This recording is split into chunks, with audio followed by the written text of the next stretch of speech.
Welcome back. Chef ലിഷിൻ്റെ പുതിയൊരു വീട്ടിലേക്ക് എല്ലാവർക്കും സ്വാഗതം.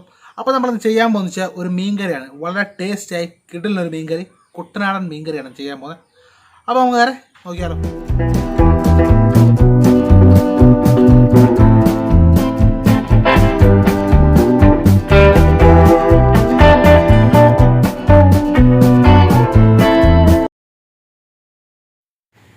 അപ്പോൾ നമ്മുടെ മീൻകറിക്ക് ആദ്യമേ നമുക്ക് ചട്ടിയിലേക്ക് നല്ല വെളിച്ചെണ്ണ ഒഴിച്ചു കൊടുത്ത് അതിലേക്ക് കടുകും ഉലുവയിട്ട് നല്ലപോലെ ഒന്ന് പൊട്ടിച്ചെടുക്കുക.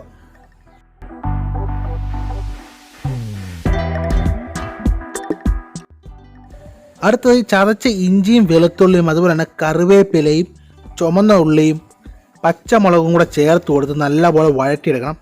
നല്ലപോലെ ഒന്ന് വഴറ്റിയെടുക്കുക.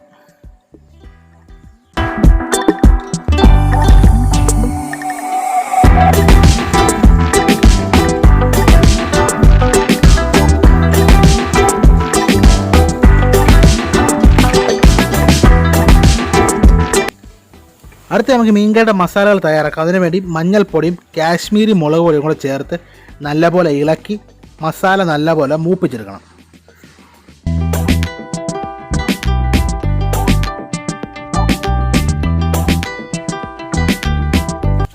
നമ്മുടെ മസാല ഒന്ന് മൂത്ത് വരുന്ന സമയം മീൻകറിക്ക് ആവശ്യത്തിനുള്ള ഗ്രേവിക്കുള്ള വെള്ളം ചേർത്ത് കൊടുക്കുക. വെള്ളം ചേർത്ത് കൊടുത്ത ശേഷം ഇതിലേക്ക് ഉപ്പും അതുപോലെ തന്നെ പുളിയും കൂടെ ചേർത്ത് നമ്മുടെ മീൻകറി നല്ലപോലെ ഒന്ന് തിളപ്പിക്കണം. തിളച്ച് നമ്മുടെ ഗ്രേവിയിലേക്ക് നമ്മൾ കഴുകി വൃത്തിയാക്കി വെച്ചേക്ക് നമ്മുടെ മീൻ ഓരോന്നോരോന്നായി ഇട്ട് കൊടുക്കണം.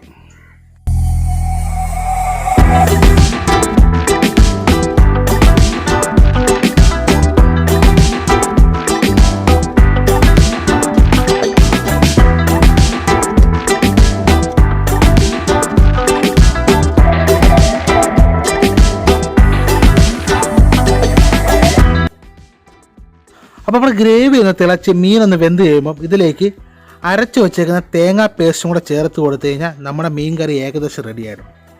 അപ്പോൾ തേങ്ങാ പേസ്റ്റും കൂടെ ചേർത്ത് രണ്ട് തിളയ്ക്കുന്ന സമയം അല്പം ഉലുവാപ്പൊടിയും കൂടെ നമ്മുടെ മീൻ കറിയിലേക്ക് ചേർത്ത് കൊടുത്തു കഴിഞ്ഞ് കിടിലിനൊരു താളിപ്പും കൂടെ ചേർത്ത് കൊടുത്തു കഴിഞ്ഞാൽ നമ്മുടെ കുട്ടനാടൻ മീൻ കറി റെഡി ആയിട്ടുണ്ട്. അപ്പോൾ താളിപ്പും കൂടെ ചേർത്ത് കൊടുത്തു കഴിഞ്ഞാൽ നമ്മുടെ മീൻ കറി ഫിനിഷ് ആയിട്ടുണ്ട്. അപ്പോൾ വളരെ ടേസ്റ്റിയായ കിടിലിനൊരു മീൻ കറി നമ്മളിന്ന് ഉണ്ടാക്കിയിരിക്കുന്നു. അപ്പോൾ നമ്മുടെ ഇന്നത്തെ റെസിപ്പി ഇഷ്ടപ്പെടുന്നു വിചാരിക്കുന്നു. അപ്പോൾ മറ്റൊരു റെസിപ്പി വീണ്ടും കാണാം. Bye from chef ലിഷൻ.